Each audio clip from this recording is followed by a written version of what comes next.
Bienvenue dans ce live participatif sur le thème du bonheur. Alors pour les personnes qui ne me connaissent pas, je suis Émilie Antoine, je suis psychologue et je propose des consultations en ligne par téléphone et par webcam et des formations numériques parmi lesquelles les 6 étapes pour accéder à la meilleure version de vous-même, l'autre formation numérique booster la confiance, l'assurance et l'estime de soi et le bootcamp qui est une immersion virtuelle pendant 6 semaines pour apprendre à se connaître et débloquer tout ce qui est croyances limitantes et blocage psychologique. Mais aujourd'hui, j'ai le plaisir de vous rejoindre, wa alaykoum salam wa rahmatullahi wa barakatuh, sur Instagram pour faire un petit live participatif sur le thème du bonheur. Alors j'étais contente de voir ce thème, qui avait plutôt une valence positive, parce que les dernières fois on avait plutôt traité de choses, est-ce qu'on avait fait les pensées négatives, je crois qu'on avait travaillé sur la colère, l'hypersensibilité c'est quelque chose de positif, voilà. Bon, en tout cas si vous arrivez, si on se connaît pas avant, sachez que sachez que oui, je mettrai le replay sur Instagram et je mettrai aussi le replay sur YouTube. Et d'ailleurs, sur YouTube, sur la chaîne Ma Psy en ligne chez moi, à laquelle je vous invite à vous abonner. Vous avez toute une playlist avec tous les replays Instagram que j'ai pu faire depuis le début, alors faites-vous plaisir. Alors, du coup, pour commencer sur ce petit... Alors, c'est un live participatif, c'est-à-dire que l'idée, c'est pas que je parle toute seule pendant 1 heure ou 3/4 d'heure pour vous dire qu'est-ce que j'estime être le bonheur, parce que je n'ai pas la science infuse. Je vous propose plutôt en live qu'on échange, en fait, on lance un petit débat, on va dire, sur le bonheur, mais bien sûr, à chaque fin de live, ou même au cours du live, voilà, j'ai noté un petit peu, j'ai réfléchi un petit peu sur la thématique moi-même avant de vous retrouver, et je vous confie voilà, des points pour que vous puissiez faire votre petit bout de chemin sur les thématiques qu'on aborde en live, et là en l'occurrence aujourd'hui sur le thème du bonheur. Et ce que je vous propose de traiter en commentaire pendant que je suis en train de parler, c'est les 2 questions suivantes. Alors vous, qu'est-ce que vous avez l'impression qui vous manque, ou qu'est-ce que vous observez qui manque au bonheur des gens? Première question, qu'est-ce qui manque à votre bonheur, ou qu'est-ce que vous ressentez qui manque au bonheur de votre entourage? Et la deuxième, pour vous, qu'est-ce que c'est vivre ce bonheur, être dans cet état de bonheur? Alors, je descends un petit peu dans les commentaires. Alaykoum salam. Bon, je reconnais des noms, ça me fait très plaisir de vous voir, et je vous remercie pour votre fidélité, si je puis dire. Vous êtes toutes les bienvenus. Alaykoum salam, Joséphine. Alors voilà, bon, peut-être je vais commencer par parler un petit peu du bonheur, mais vous savez, quand j'ai vu que ce thème il avait été proposé et choisi, ça m'a rappelé en fait une dame que j'avais accompagnée, donc qui s'appelait Joëlle, et elle m'avait dit qu'elle aimait bien la psychologie, etc., mais qu'elle avait l'impression que parfois sur YouTube, ou voilà, les vidéos qu'elle pouvait voir ou les choses qu'elle pouvait voir, c'est souvent des choses qui étaient un petit peu anxiogènes, etc., qui étaient proposées, en fait, des trucs un petit peu négatifs, les personnes toxiques, les pervers narcissiques, etc. Et elle m'avait dit, ce serait bien qu'on aborde aussi le positif, en fait.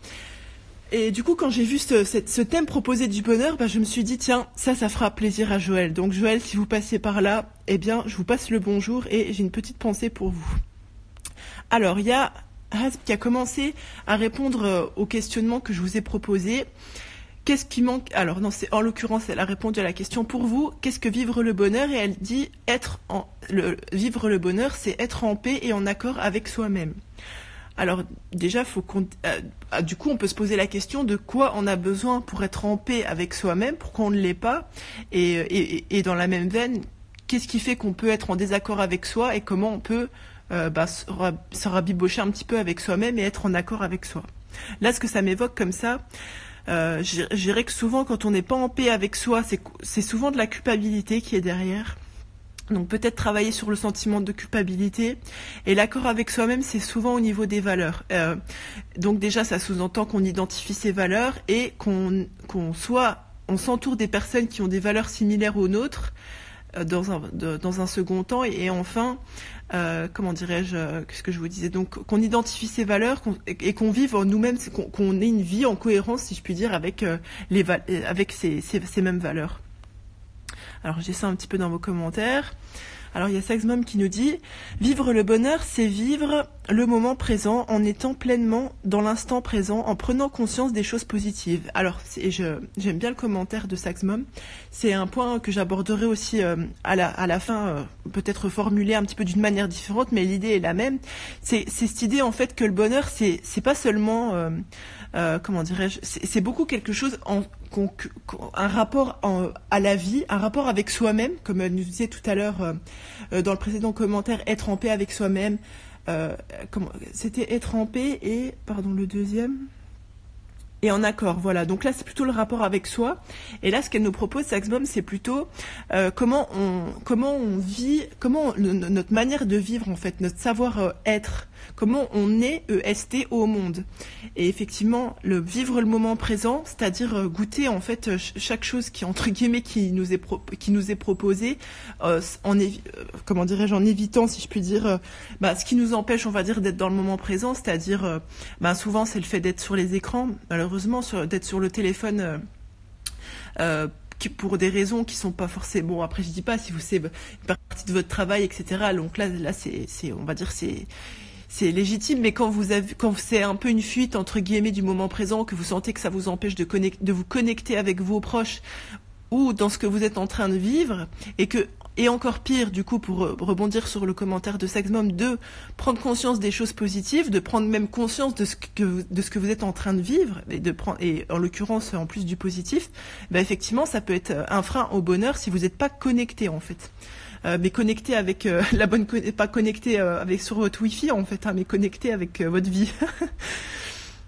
Alors Jess nous dit, je fais des blagues et je rigole toute seule, exactement. Alors un des plus gros soucis, je dirais, que c'est de penser que le bonheur va dépendre des autres. Du coup, on a toujours une bonne excuse pour ne pas être heureux.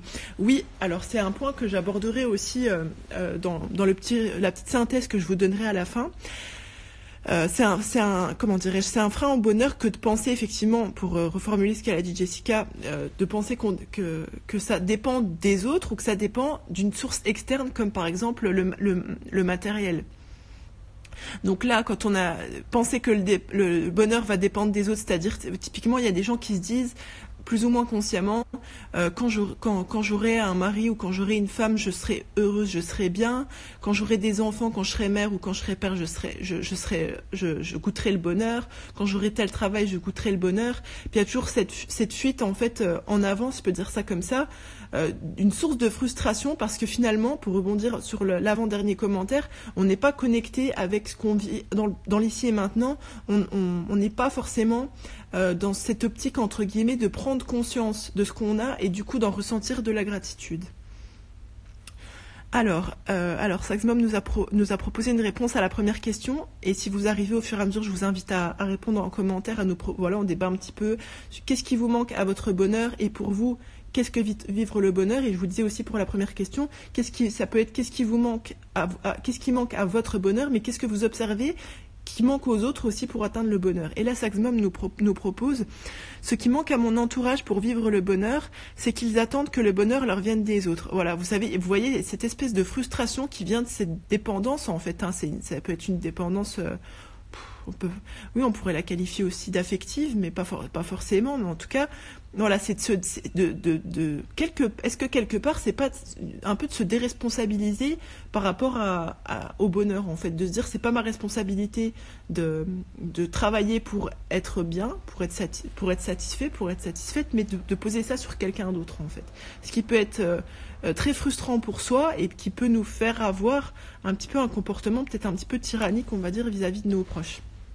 Allez, salam, Alicia.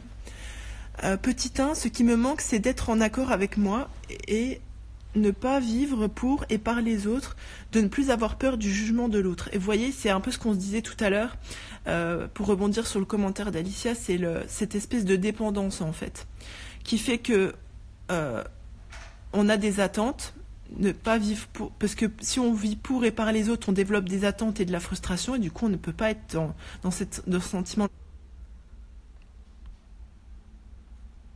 de satisfaction et pire, donc toujours pour et par les autres, le jugement, la peur du regard de l'autre, du jugement de l'autre, c'est aussi une manière de vivre pour l'autre, donc en déconnexion avec soi. Et du coup, alors là je suis en train de traiter son commentaire en arrière, si je peux dire ça comme ça, mais forcément on n'est pas en accord avec soi-même si on vit pour l'autre en fait. Et du coup, il y a quelque chose effectivement qui manque, mais là c'est presque vous dans l'équation qui manquait. Pardon. Alors, Ashwak Karijam nous dit mon bonheur, c'est d'être entouré de ma famille, frères, sœurs, ce qui me manque. Alors, c'est super d'en prendre conscience, hein, parce qu'effectivement, l'entourage, ça peut être une source de bonheur, de satisfaction. Mais c'est vrai que du coup, alors ça peut être une source de vous voyez, c'est un peu comme je vous disais tout à l'heure, c'est le rapport à ce qu'on vit qui va être important, parce que autant vous voyez, ça peut être un rapport sain, si je puis dire. Bon, c'est pas forcément ce que le commentaire m'évoque ça, mais je suis pas en train de dire que c'est le cas de la personne qui a écrit le commentaire. Vous voyez, par exemple, si vous êtes entouré de votre famille et ça vous apporte du bonheur, de la satisfaction, c'est un plus. Mais si ces personnes-là ne sont pas là et ça vous manque, ça vous frustre, ça vous fait mal, de sorte à ce que vous vous sentiez plus dans cet état de satisfaction, là peut-être il y a quelque chose qui relève. Bon, après c'est normal d'aimer être avec sa famille, on va dire en principe, hein, on est d'accord. Il y a une mesure à tout, hein. Mais si vraiment ça vous fait mal et vous sentez que ça nuit à votre épanouissement, peut-être qu'il y a quelque chose de l'ordre de la dépendance qui est là. Alors Sihem rigole, mais je ne sais pas pourquoi. Ah, c'est peut-être l'autoblague que je me suis fait tout à l'heure. Oui, ça doit être sûrement ça. Alors Erika officielle nous dit vivre le bonheur et je crois en premier lieu connaître les choses qui nous rendent heureux, indépendamment des facteurs de bonheur des autres, de l'entourage et de la société. Oui, je suis d'accord avec Erika. C'est comme souvent d'ailleurs.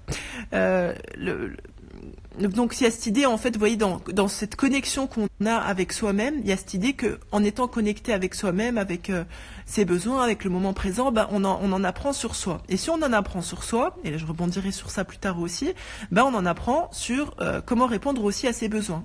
Donc forcément, on devient plus autonome, donc on est indépendant des facteurs de bonheur des autres, de l'entourage et de la société. C'est-à-dire que si il y a certaines personnes pour qui le bonheur c'est de changer de voiture tous les 2 ans et de changer de télé, je sais pas qu'est-ce qui est tendance maintenant, de changer de télé tous les combien de temps, on va dire peut-être avec l'obsolescence programmée, j'imagine tous les 2 ans. Peut-être si le bonheur c'est ça, vous voyez ça et c'est pas de se dire tiens, cette personne-là elle fait ça, elle a l'air d'être bien, ou cette personne-là elle s'est acheté j'en sais rien, je sais pas c'est quoi la paire de baskets à la mode en ce moment, ou quelle tenue, ou quel téléphone que c'est, je crois que c'est l'iPhone 11. C'est pas parce que cette personne-là elle fait ça. Bon, d'ailleurs c'est un peu le travers des réseaux sociaux et notamment Instagram, parce que c'est beaucoup c'est basé sur l'image, en fait, de se dire si cette personne-là elle vit de telle manière, elle est comme ça avec son mari, ou elle va dans tel endroit en telle vacances et que sur la photo elle sourit, ça doit être ça. Bon, c'est ce qu'on se dit plus ou moins consciemment, ça doit être comme ça qu'on accède au bonheur. Et là c'est de se dire non, en fait c'est pas le bon chemin, l'autre n'est pas le chemin, c'est soi c'est de se connaître soi, en fait, qui va être le chemin le plus adéquat, le plus efficace. Alors, je viens de me rendre compte que le fait d'être toujours sur les réseaux sociaux nous déconnecte du moment présent. Ah ouais, complètement. Il y avait une image qui circulait, je sais plus c'était quand, peut-être il y a 1 ou 2 semaines. Moi, je l'ai vu à de nombreuses reprises, donc je saurais plus vous dire. Mais on voit une photo d'une maman, d'un papa et d'un enfant, et chacun est sur son écran, en fait. Et du coup, oui, effectivement, non seulement on est c'est marrant, je vous vois que vous m'envoyez des cœurs, merci. Du coup, on est complètement déconnecté, non seulement de ce moment familial qu'on pourrait passer, et puis en plus on est déconnecté du moment présent et en plus de soi. Donc effectivement, c'est un peu le travers des écrans, en fait. Bon, après on avait fait un live sur l'addiction aux écrans, donc du coup je vais pas m'attarder, mais si vous voulez jeter un œil sur YouTube, il est disponible. Alors, le bonheur, nous dit Jéhen, c'est être en paix avec soi, son passé, vivre le présent, apprécier chaque chose, respirer avec un toit, vivre dans un pays en paix. Ouais, c'est quelque chose ça nous semble comment dirais-je, bon, je pense la majorité des personnes sont francophones vivant peut-être en France, mais en tout cas, on va dire en Occident, on a cette opportunité de vivre dans des pays qui sont plutôt en paix, on va dire, bon, même si c'est pas parfait, il y a des choses qui peuvent être anxiogènes, mais en tout cas pas en guerre. Et ça, c'est un grand bienfait. Et c'est une chose sur laquelle on peut se poser et en éprouver de la satisfaction. Bon, ça c'est une petite piste, soit dit en passant. Mais Jihen, elle apporte quelque chose qui est très pertinent. C'est effectivement, comment dirais-je, tout à l'heure, on parlait du bonheur comme étant connecté avec le moment présent. Mais comme je vous disais, qu'est-ce qui nous empêche parfois d'être dans le moment présent ? Parmi ce qui peut nous empêcher, d'être dans le moment présent, effectivement, c'est d'être focus sur le passé, et donc de ne pas être en paix avec ce passé-là. Et j'ajouterai quelque chose à ce qu'elle a dit Jihen, mais c'est aussi d'avoir une bonne opinion du futur. Donc être en paix avec le passé pour pas que ça vienne vous ruminer, vous parasiter votre moment présent, en fait, d'une part. Et d'autre part, d'avoir une bonne opinion, entre guillemets, d'accorder du crédit un petit peu au futur, pour pouvoir un petit peu casser tout ce qui est, d'ailleurs c'était un sujet qui avait été proposé aussi, tout ce qui est anxiété. Vous voyez, les raisonnements anxieux, les films un peu à la Spielberg et tout qu'on va se faire, on est là, on n'est pas forcément sur son écran, ou on peut être sur son écran, et penser à qu'est-ce qui va se passer si machin truc, et bidule, et là vous êtes connecté à un futur complètement hypothétique qui n'arrivera d'ailleurs probablement pas, mais ça empêche aussi de se sentir bien. Apprécier chaque chose, respirer avec un toit, vivre dans un pays en paix. Et voilà, c'est vraiment ce sentiment de gratitude, en fait, de cultiver cette gratitude vis-à-vis du moment présent. Et vous voulez, une petite parenthèse que je prendrai un petit peu le temps. Vous voyez, mais le bonheur, c'est pas de se dire, ouais, c'est tout le temps, on est en mode extase, ça va tout le temps, etc. et tout. C'est aussi une espèce de tempérance vis-à-vis de ce qu'on vit. Mais voilà, je développerai dans la synthèse de la fin, si vous voulez bien, comme ça je vais essayer de traiter vos commentaires le plus possible. Je trouve que le bonheur est propre à chacun et donc chacun en est responsable, il ne dépend pas des autres. J'aime bien cette phrase, chacun en est responsable, chacun est responsable de son bonheur. Effectivement, et le fait d'accepter sa responsabilité vis-à-vis de son bonheur, de son bien-être, de sa satisfaction personnelle et de pas mettre ça sur les épaules de quelqu'un d'autre, c'est une attitude d'ailleurs qui est responsable, mais effectivement ça fait que le bonheur est propre à chacun, puisque comme nous disait Erika tout à l'heure, c'est en se connaissant qu'on va atteindre un certain niveau de satisfaction, de bonheur, mais effectivement de renoncer à mettre ça sur les épaules de quelqu'un d'autre. Il manque mon père. Alors c'est vrai que, comment dirais-je, quand on a perdu un parent ou on a perdu un proche, c'est sûr que quand on est en deuil, quand on n'a pas fini son deuil, quand on a un deuil qui est inachevé, si je peux dire ça comme ça, ça peut nuire effectivement à notre bonheur, à notre satisfaction. Mais bon, après, j'ai une amie qui a écrit un livre sur le deuil qui s'appelle Catherine Bernde. Elle voudra bien m'excuser si elle écoute ce live parce que le titre à proprement dit du livre m'échappe, mais si vous tapez Catherine Bernde, B-E-R-N-D et deuil, donc c'est une auteure qui a un actif de psychologie universitaire avec elle. Elle a écrit un livre sur le deuil, franchement qui est très pertinent et qui donne beaucoup de pistes pour peut-être je vous mettrai vous savez sur le replay YouTube, je vous le mettrai en lien si vous voulez, si vous êtes intéressé d'approfondir en fait cette question du deuil. Elle donne beaucoup de pistes pour pouvoir faire un deuil, comment dirais-je, qui fait qu'on puisse continuer à s'autoriser à vivre même si les absents ne sont plus présents. D'ailleurs, son livre, je crois que c'est la présence des absents ou quelque chose comme ça. Bon, je suis désolée, je m'excuse auprès de Catherine, le titre m'échappe à cette heure-ci, mais je le mettrai en lien sur le replay YouTube. Alors, Alaykoum Salam Youssef, j'ai une question. Qu'est-ce que la frustration et est-elle létale? Létale au sens ça fait mourir? Qu'est-ce que la frustration? Non mais là c'est qu'est-ce que la frustration et est-elle létale? La frustration, c'est un état. Je dirais que la frustration, c'est un état, c'est un sentiment. Quand on a l'impression que ça peut être quelque chose, c'est un ressenti. Qu'est-ce qui peut mener à la frustration quand on a une attente qui est comment dirais-je, déchu. Souvent, c'est quelque chose de cet ordre-là. Donc, on peut avoir une frustration émotionnelle, on peut avoir une frustration physique, on peut avoir des frustrations intellectuelles. Est-ce que c'est létal? Non, je dirais pas que c'est létal. Hein. La frustration, elle se... Ah. Donc, si ma définition de létal est correcte, non, je pense que ça se travaille, en fait, le rapport à la frustration. Mais c'est vrai que si on fait dépendre son bonheur de quelqu'un d'autre, on a plus de chances, bon, si je refais le lien avec le sujet, d'opportunités d'être frustré parce que moins on est responsable de toute façon de sa personne, de ses émotions, etc. Et plus peut-être on se donne l'opportunité d'être frustré. Mais après peut-être si on fait ce travail de responsabilisation, j'imagine que c'est beaucoup moins, voire même pas létal. Alors, le bonheur passe par des choses et des moments simples du quotidien. Oui, complètement. Et c'est vraiment d'apprendre à se connecter avec ça, de travailler comment ils appellent ça, la pleine conscience. Ouais, excusez-moi, le titre m'échappait. C'est vraiment de travailler cette pleine conscience avec tout ce qui nous entoure pour pouvoir travailler ce sentiment de satisfaction, cet état de bonheur. Alors, petit 2. Donc là, nous avons la réponse à la question. D'ailleurs, je vous invite à continuer en commentaire. Pour vous, qu'est-ce que vivre le bonheur? Alors, vivre le bonheur, c'est trouver les choses simples de la vie. Parce que maintenant, j'assume mon hypersensibilité. Et c'est grâce à toi, Émilie, du travail qu'on a fait ensemble. Ah bah, ça me fait bien plaisir. Je suis contente pour toi, Alicia. C'est simplement apprécier les choses simples de la vie. Et vous voyez, pour approfondir un petit peu ce que vient de dire Alicia, maintenant j'assume mon hypersensibilité. Vous voyez, on retrouve cette idée que, en fait, Alicia, elle a pointé son hypersensibilité, elle l'a connue et elle l'accepte. Et ça lui vous voyez, de faire la paix du coup avec cette part d'elle-même, eh ben fort à parier que ça lui permet de trouver ces choses, en fait, ces petites choses simples de la vie, de pouvoir se connecter avec elles, parce qu'on n'est plus parasité par ce qu'on ne connaît pas et ce qu'on n'accepte pas en soi.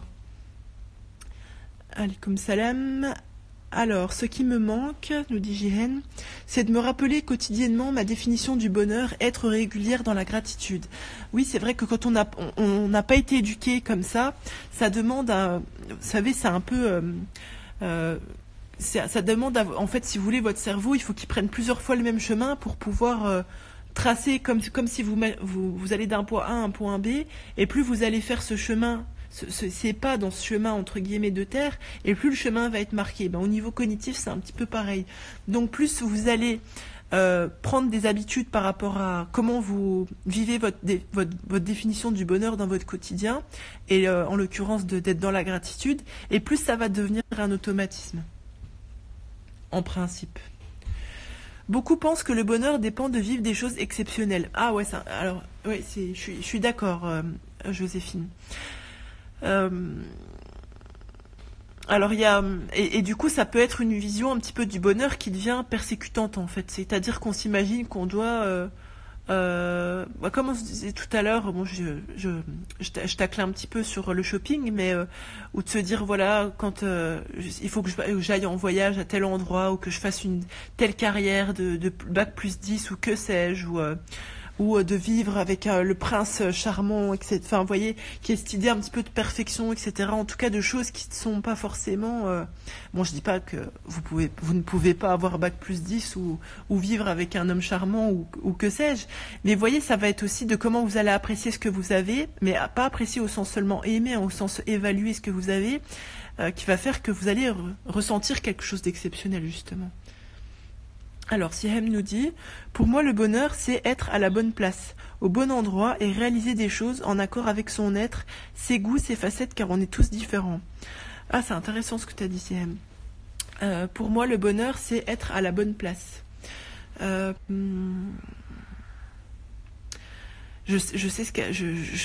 pense savoir ce que Sihem veut dire. J'essaye de traduire pour tout le monde. En fait, je dirais qu'être à la bonne place, c'est être à sa place. C'est-à-dire, bon, ça peut être, bon, je sais pas si je pense, mais c'est ce que ça m'évoque en tout cas, parce que je sais pas ce qu'il y a dans la tête, dans le cœur de Sihem. Mais ce que ça m'évoque, c'est, vous voyez, de pas vivre avec un masque en fait, de pas vivre un rôle ou quelque chose qui ne nous va pas, qui ne nous convient pas. Donc c'est de s'autoriser, peut-être le bonheur, c'est de s'autoriser aussi à vivre entre guillemets une vie, si je peux dire ça comme ça, avec laquelle on est en adéquation. Du coup, à la bonne place, au bon endroit, et réaliser des choses en accord avec son être. Donc là, ouais, je pense que à peu près, ça revient un peu à ce que je disais tout à l'heure. Ses goûts, ses facettes, car on est tous différents. Et là, effectivement, vous voyez, le fait de vivre une vie en adéquation avec vous, la connaissance que vous avez de vous-même, vos valeurs, comment vous les exprimez, comment vous les vivez. Mon téléphone qui charge plus, parce que je ne l'ai pas branché. Attendez. Je vais essayer de parler en même temps. Bah si, normalement ça charge. Je ne sais pas pourquoi il ne charge pas. Bon, on va voir ce que ça donne pour plus tard. Pardon. Donc, et de se connaître soi pour pouvoir justement ne pas chercher à répliquer la définition du bonheur de quelqu'un d'autre et du coup s'en trouver frustré. La culture du malheur, chez beaucoup de nos mamans maghrébines, vous savez, c'est pas propre aux mamans maghrébines. Hein. C'est peut-être c'est celle que vous côtoyez le plus. Du coup, vous avez l'impression que c'est propre à elle, mais franchement, je pense pas que ce soit propre aux mamans maghrébines. La culture du malheur, donc chez beaucoup de nos mamans maghrébines, leur permet d'obtenir l'attention qu'elles recherchent est un frein à leur bonheur. C'est-à-dire qu'en se positionnant dans le statut de la victime, elles attirent l'attention, ça leur renvoie peut-être quelque chose au niveau narcissique, ça les remplit, on va dire, mais du coup, c'est un frein à leur bonheur parce que leur bonheur est dépendant de quelqu'un d'autre. Oui, c'est une manière de faire poser son bonheur sur le regard de l'autre, en fait, finalement. Hein. Mais là, d'attirer le regard de l'autre en se victimisant. Ouais, c'est intéressant ce que vous dites, je suis d'accord. Le bonheur doit venir de sa propre personne et ne pas dépendre des autres, de l'environnement. Oui, Siehem, je suis d'accord. Oui, c'est pour l'autoblague, ok. Comment faire pour rejoindre le direct ? Bah vous êtes dans le direct là. Vous voudriez parler pendant le direct? Alors ça, moi je peux pas le faire parce que je vis aux Émirats et en fait on peut pas faire des lives à plusieurs. Donc là vous pouvez participer en commentaire, mais vous pouvez pas participer parler. Voilà. Le bonheur, c'est savoir qu'il va y avoir des bons et des mauvais moments et abandonner l'idée d'une vie sans souci. Exactement, Jessica, c'est un point que je voulais aborder. Dans la synthèse, et je vais du coup rebondir, bon, j'en reparlerai un petit peu plus tard, mais vous voyez, souvent on se persécute un peu, bon, il y a cette, comment dirais-je, comment on pourrait appeler ça, un peu une tyrannie, bon, le mot est un petit peu fort, de la psychologie positive, mais je grossis le trait, hein, ça veut pas dire que c'est pas bien la psychologie positive, mais de se dire qu'il faut être tout le temps faut tout le temps avoir des bons moments, faut tout le temps être de bonne humeur, faut tout le temps vivre des choses géniales. Mais en fait, c'est un équilibre. Vous voyez, c'est l'idée de se dire que vivre un état de bonheur, d'être bien, c'est aussi d'accepter en fait qu'il y ait des bons et des mauvais moments dans la vie et c'est normal. Mais après, c'est la manière dont on va se positionner vis-à-vis de ceux-ci qui vont faire que on va se trouver dans un état de stabilité. Et effectivement, l'idée d'une vie sans souci, abandonner l'idée d'une vie sans souci, c'est clair qu'une vie sans souci, ça n'existe pas. Personne, en tout cas moi j'ai jamais rencontré de personne comme ça, qui avait toute leur tête, qui menait une vie sans souci. Ça fait partie en fait de la condition humaine. Alaykoum salam. Je suis d'accord avec toi, Émilie, on doit répondre à nos besoins. Le bonheur, c'est vivre l'instant présent, pratiquer la gratitude, et cela dépend de notre perception de la vie. Oui, Sarah, je suis complètement d'accord. Alors, Sonia nous dit... Pour moi, le bonheur, c'est l'alignement. Quand l'extérieur et l'intérieur sont synchronisés, la connaissance de soi reflète la paix intérieure qui reflète à l'extérieur. C'est très joliment dit, Sonia. Ouais, tout à fait. Alors, quand vous dites oh, wow, vous m'envoyez plein de cœurs, merci. Pour moi, le bonheur, c'est l'alignement quand l'extérieur et l'intérieur sont synchronisés. Alors, quand vous dites extérieur et intérieur, vous voulez dire, comment dirais-je, votre entourage, par exemple, et vous, vous pouvez un petit peu développer, peut-être, Sonia, la connaissance de soi, la paix intérieure qui reflète à l'extérieur. Ah là, je pense qu'on a tous compris pour la deuxième partie. Mais effectivement, oui, je suis complètement d'accord. Alaykoum salam, Zora. Alors, Zora nous dit, ce qui manque, pardon, ce qui manque, c'est la connaissance de soi et le lâcher prise. Ah, c'est intéressant ce que vous dites, on n'en avait pas parlé. Effectivement, dans ce rapport à soi-même et à l'extérieur, Ah, c'est trop marrant les petits cœurs comme ça. Merci pour tous vos petits cœurs. Je me sens trop aimée.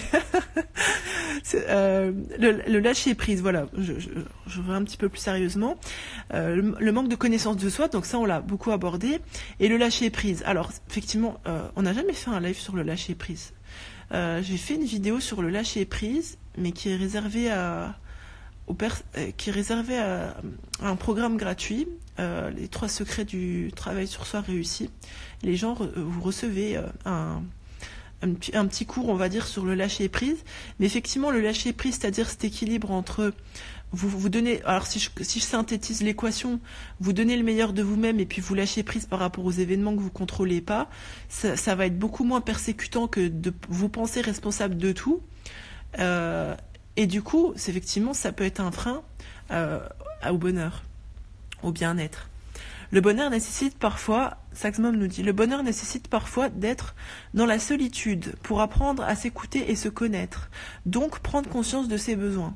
Sauf que beaucoup de personnes fuient cette solitude salvatrice. Effectivement, il y a beaucoup de personnes pour qui la solitude fait peur. Souvent, c'est effectivement, alors pour rebondir sur ce que vous avez dit, quand on se connaît pas et quand on se connaît tellement pas qu'on se méfie de ce qu'on va découvrir, qu'on se méfie de qui on est en fait, on se dit plus ou moins consciemment, si je suis seule, je vais me retrouver avec certaines personnes que j'aime pas, que je connais pas. Donc vous voyez, si vous vous projetiez en plus seul avec quelqu'un que vous n'aimez pas et que vous connaissez pas, ça va pas vous donner envie. Mais du coup, quand on se donne l'opportunité de se dire, ok, je vais prendre du temps pour moi, m'écouter, me connaître, répondre à mes besoins, parce que je m'offre, si je puis dire, le bénéfice du doute. Et bien justement, cette solitude, elle peut devenir salvatrice, elle peut devenir porteuse de connaissances, de bien-être, etc. Je suis d'accord avec Jihan d'ICM. Oui, c'est vrai, Zora dit. Hasb, comment faire pour moins avoir de pensées négatives afin de se connecter plus au présent, la méditation. La méditation, ça marche pas pour tout le monde en ce sens. Il y a des personnes pour qui méditer, ça peut être... quand on n'a pas encore fait le ménage, si je peux dire ça comme ça, de ce qui peut être négatif justement, la méditation, on peut avoir du mal à lâcher prise justement, là au sens physique, psychique, pour pouvoir méditer, comment dirais-je, calmement. Ce que je conseillerais, alors on a fait un live sur les pensées négatives que vous pouvez retrouver sur YouTube. Ce que je conseillerais pour avoir moins de pensées négatives, c'est de travailler le positionnement que vous allez avoir vis-à-vis de vos pensées négatives. D'ailleurs, c'est ce qu'on fait dans le... J'ai rouvert les portes, je vous parlais du bootcamp tout au début. Dans la semaine 4 ou 5, vous m'excuserez, je ne sais, là pour l'instant, tout de suite, là maintenant, je me souviens plus, c'est la semaine 4 ou 5 des 6 semaines... d'immersion virtuelle dans lesquelles on travaille plusieurs thématiques pour se connaître et pour débloquer les blocages psychologiques, travailler sur les croyances limitantes. On fait pas, en fait, réellement, ce que je vous donne, c'est des méthodologies qui vous suivent toute votre vie, en fait. C'est pas juste on fait ça à un moment donné, puis 1 an plus tard, vous vous retrouvez avec d'autres croyances limitantes, et puis vous avez besoin de moi pour redébloquer ça. Non, pendant le bootcamp, qui s'appelle Exit les croyances limitantes, les blocages psychologiques pour se connaître et être épanoui.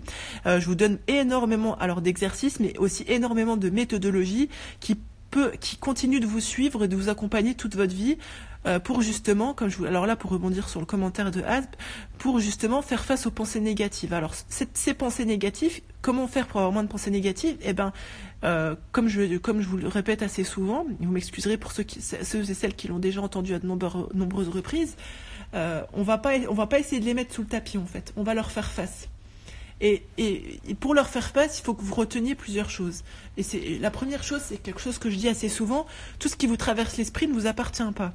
C'est-à-dire que quand vous avez des pensées négatives, souvent quand on a des pensées négatives, ça peut être anxiogène, on peut avoir de la culpabilité de penser des choses négatives, de la honte, de la gêne, etc.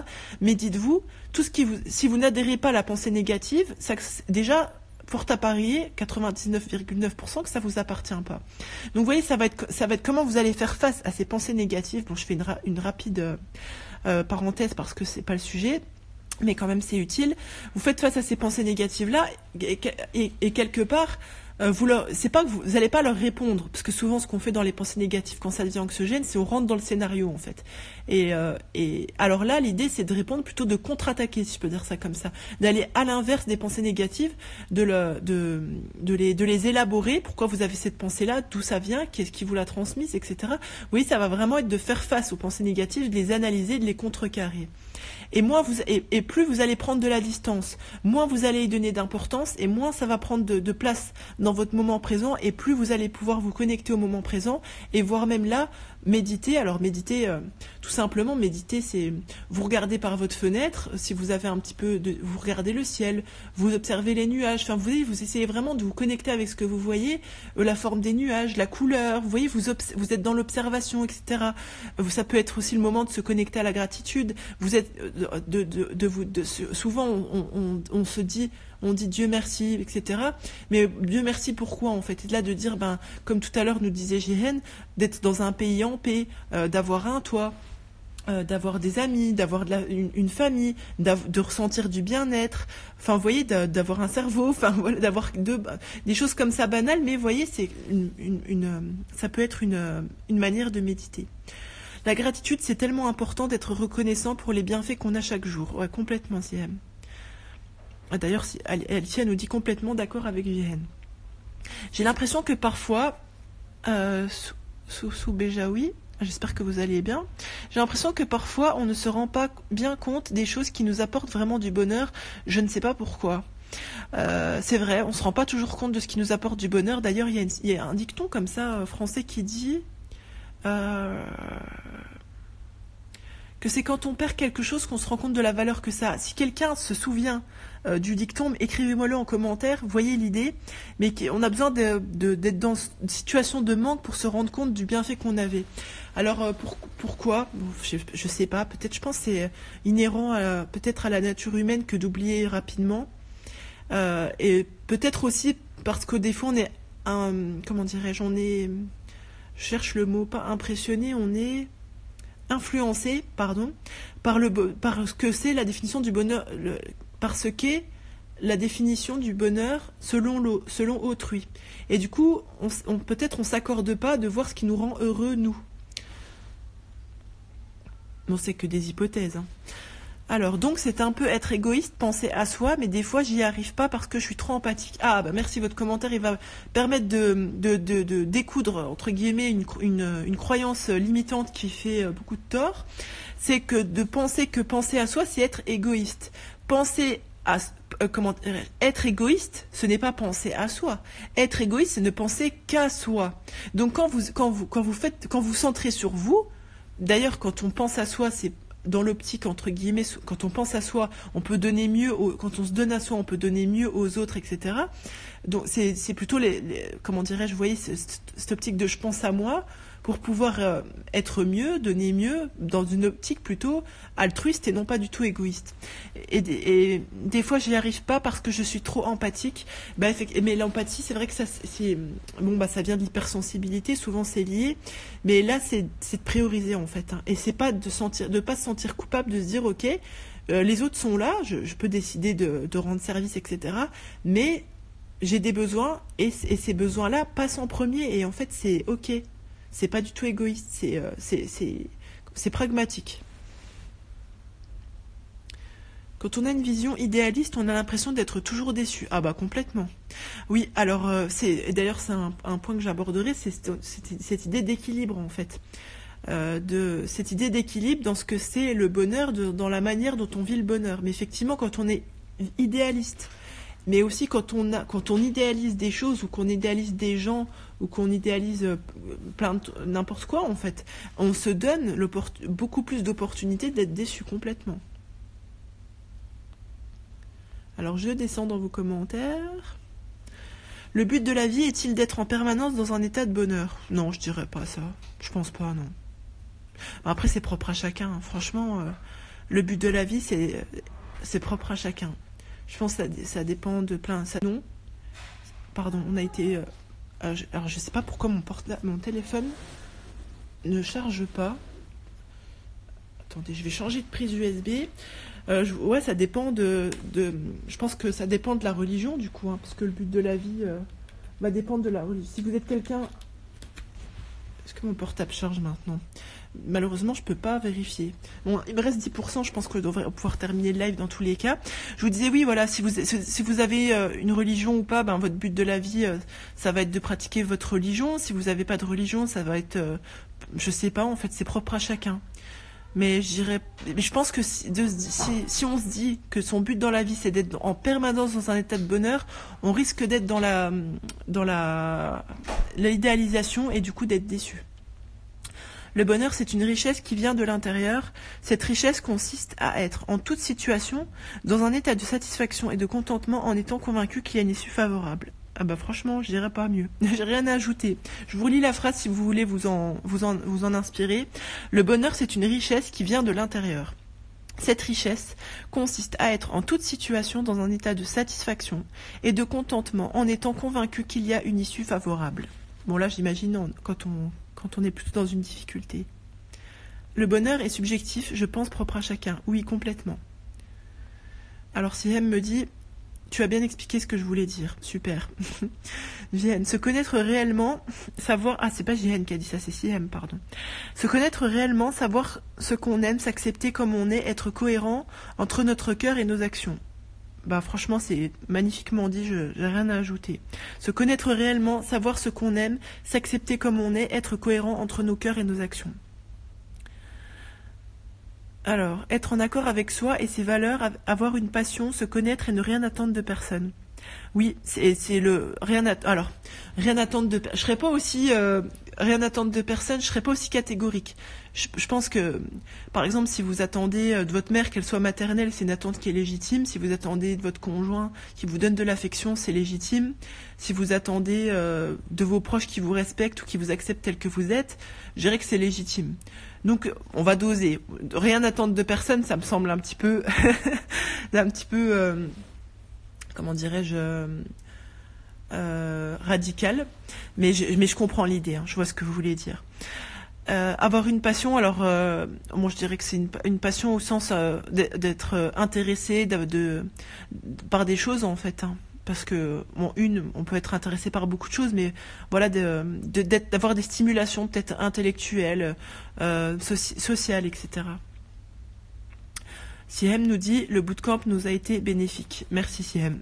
Je vous mettrai le lien du bootcamp en barre d'infos sur YouTube, et puis vous l'avez comment ça s'appelle? En bio sur Instagram. Et Jehen dit, le bootcamp a été une révélation, machallah, je partage. Merci Jehen. Alors, les mamans maghrébines n'ont malheureusement pas eu de choix dans leur vie. Tout leur a été imposé, donc se plaindre pour elles, c'est des années de frustration. Je sais pas si on peut dire... Je comprends ce que vous voulez dire, mais encore une fois, c'est pas propre aux mamans maghrébines. C'est vrai qu'on leur a imposé beaucoup de choses. Je sais pas si on peut dire qu'elles n'ont pas eu de choix, parce que force est de constater qu'il y en a qui ont fait des choix différents. Pareil pour leur dire que tout leur a été imposé, mais c'est vrai que quand en tout cas on se donne pas l'opportunité d'avoir le choix, et quand on accepte que tout nous soit imposé, on tombe dans des années de plainte et de frustration, ça c'est clair. Ce qui manque à mon bonheur, nous dit Sancha, qui avait choisi le sujet du live d'aujourd'hui d'ailleurs, j'ai l'impression d'avoir fait de mauvais choix, par exemple dans mes études, j'ai énormément de mal à prendre les décisions qu'il me faut et ça me pèse. Vous voyez, eh ben là, voilà les regrets. Comment les regrets, ça peut nuire en fait à notre bonheur.